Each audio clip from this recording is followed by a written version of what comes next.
Welcome everybody to this week's Digital Marketing Spotlight featuring our guest Sterling McKinley. He is an author of Binge Worthy Branding. It's a new book and getting some notoriety, I might add, including being listed as a top marketing book for 2020. Congratulations. Thank you. He's a keynote speaker and instructor who specializes in digital marketing and brand strategies. And as of note, he was a speaker who led a session for us at our Digital Summit at Home August event, of which we have another one next month coming up, our September event. Again, that's next week, and you still have time to buy tickets for that. His firm, McKinley Media, provides digital marketing and social media and branding strategies. Welcome again, Sterling McKinley. Great. Thank you to be here. And once again, I've been part of the DS community now for a few years, speaking across the country. So thank you for your platform and all that you do, trying to educate and inspire marketers. You're welcome. This is great. Glad to have you here. So let's talk about your book, Binge Worthy Branding, which is available on Amazon. Right. Basically a book, the description is using AI technology to build customer loyalty. Exactly. What does that mean exactly? Why AI? Right. Why is that important to customer loyalty? And more importantly, I guess, why is that important to branding? Yeah, it's very important. So I'll start off, I'll explain the title to you, Binge Worthy Branding. What does that mean? You think about binge watching TV, binge eating, it's about creating an experience for your customers that keeps them coming back and back again for more and more. And in the book, I have 3 case studies I break down. I show people how Amazon, how Netflix and Starbucks are using AI, are using data to create an awesome customer experience. So really what I'm doing in the book, I want to show companies now that, if you want to be a company going forward, it's all about using data and using that data to then determine the products, services, the marketing that you create. So once again, I always say we're living in this time now where there's so many touch points. There's mobile phones, there's social media, there's email, there's offline media as well. It's impossible for us as marketers to make sense of all the information. Now, what AI can do, AI can then sift through and scan all the information, and it can find trends and patterns in the information. So then we can personalize our information to our customers. So it's really all about that. AI is just a tool. And once again, the companies now that are winning are using AI, are using big data, are using those things to help their companies have a better experience and connection with their customers. Yeah, that's great. So basically AI, let's break it down. It's not like your expensive Minority Report type of AI. Exactly. We're talking information here, right? Exactly. We're talking analytics, et cetera. So what are some of the off-the-shelf, simple case studies or examples that a marketer would be able to relate to when you're saying AI and how it's used in your examples in your book? Yeah, and the thing too that I want to stress is that, like you said, AI is not this big brother software that we have to be scared of. We're already using it in our everyday lives. So right now, Netflix, when you watch a show, it recommends a show. That's a form of AI. That's a form of data analytics. When you drive in your car and you put in your directions in the Google Maps, give you those directions, that's once again is analytics and big data. So it's real simple as that. So I really want to stress too that a lot of this AI, big data, analytics things already live in your software you're using. So a matter of that's Salesforce, the matter of that's the email marketing software like MailChimp, it already has that in there. So for a marketer, various things, it could be testing the copy of your email campaigns, finding out what copy you should have, finding out what color scheme works, testing your subject line. Instead of guessing what works, AI can look at that and find out which is performing better. And then the biggest thing, it can personalize that based on the customer. So, I would say with AI, there's no one quick solution or vendor. It really depends what you want to do. So I say first, decide what you want to do. If that's social media, if that's email, if that's customer service, first define what you want to do. And there are a plethora of vendors out there that have great services that can help you. Yeah, absolutely. So what was the inspiration for the book? What made you decide, I need to write a book about this? Digital Summit. Come on.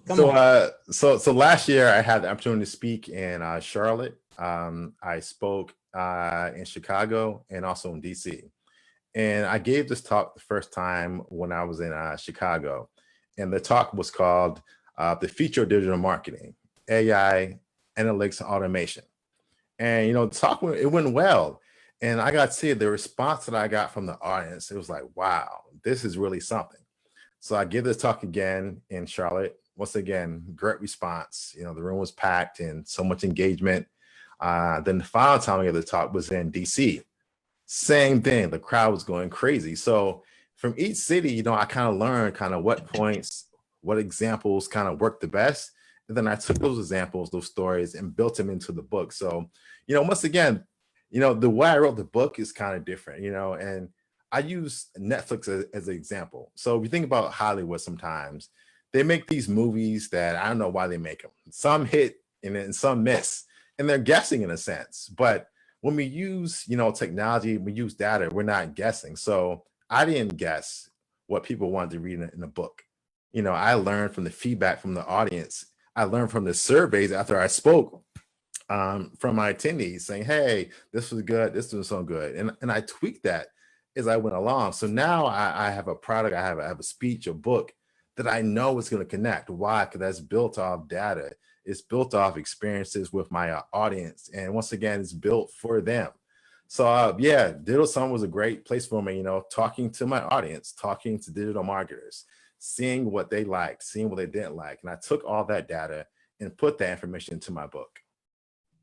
It's interesting you mentioned that about the Hollywood hits, because Netflix is an example used in your book. Yes. And a lot of people don't realize this, but one of the things that Netflix did in working closely with Hollywood is said, let's take some of these movies that didn't make it, that Hollywood production companies can go behind and produce them. And some of them become really big hits. Exactly.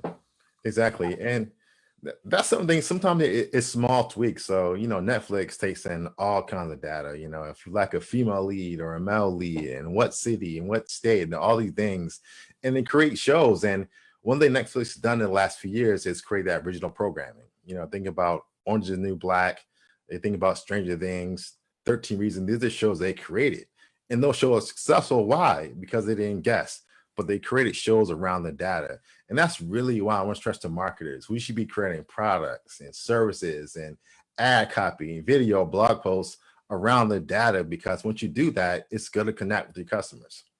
Yeah. And what I love about that is Hollywood's always worried about, what's going to get the next blockbuster and what's going to sell. Netflix said, we can do a lot of these at scale. Exactly. Yeah. What are some other examples of brands? Let's say after you wrote the book, your big ones are Amazon, Netflix, and Starbucks. Yes. Right. Is there a brand where you said, oh man, I probably should have included them as an example?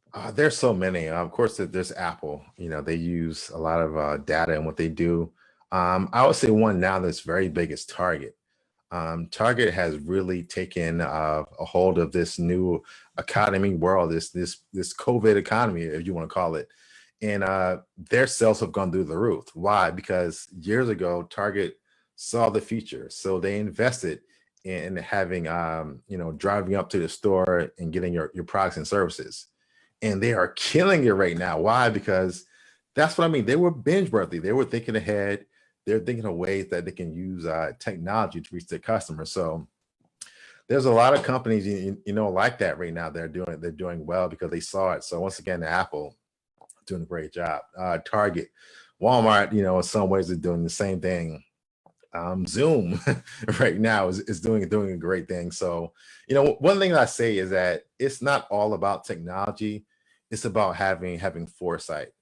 And, one thing I want to say to anybody now is that, could anybody have predicted this would have happened, that this pandemic would have hit? No, we couldn't. But one thing we all knew is that customers love technology.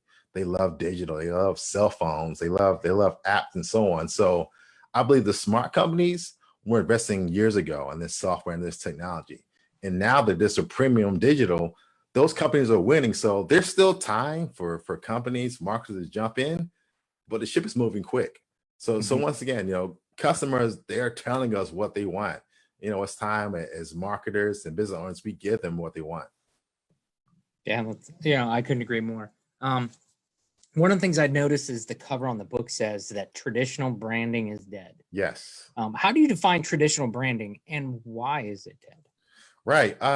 Traditional branding, it's not a bad thing, but I think back to college, sitting in those marketing classes and listening to a professor that hasn't, practiced marketing in 10, 20 years and, talking about demographics and personas.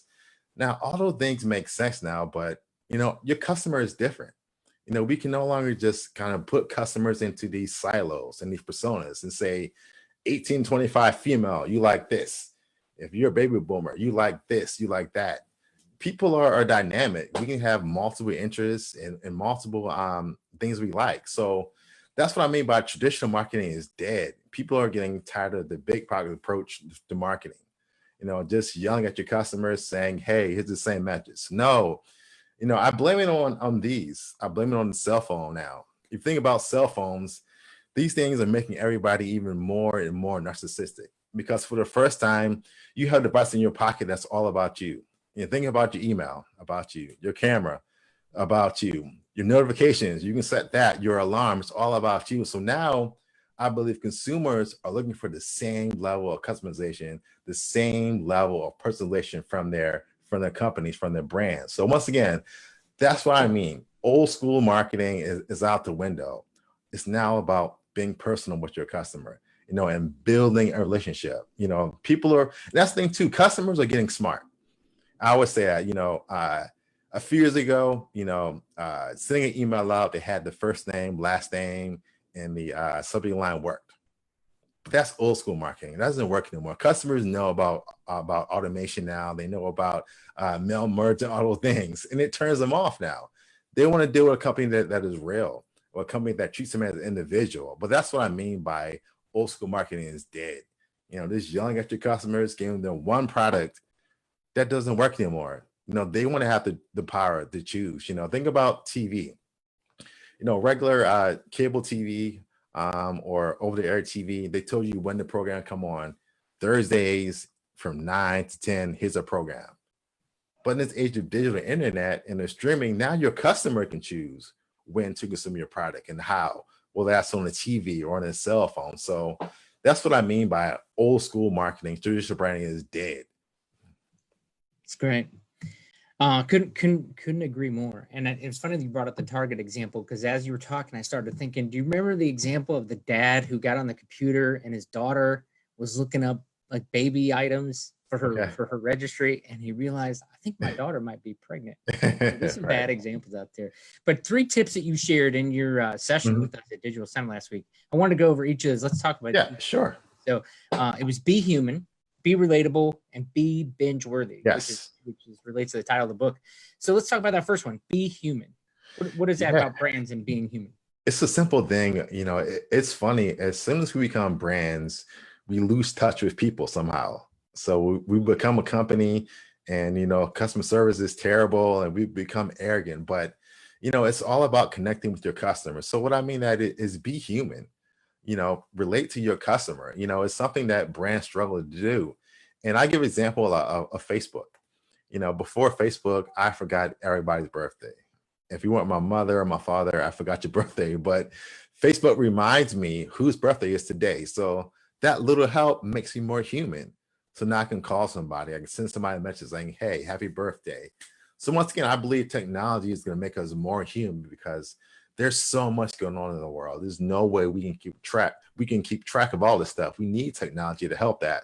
So that's what I mean by be human, talk to your customer. And then especially now in this new economy and world now, a lot of companies are competing on price and product and place, but right now it's all about connecting right here. So, be more than just a product, really connect with your customers, really, embrace them, really mirror what they're going through. So once again, being human, and I'll close it out by giving an example of Chick-fil-A.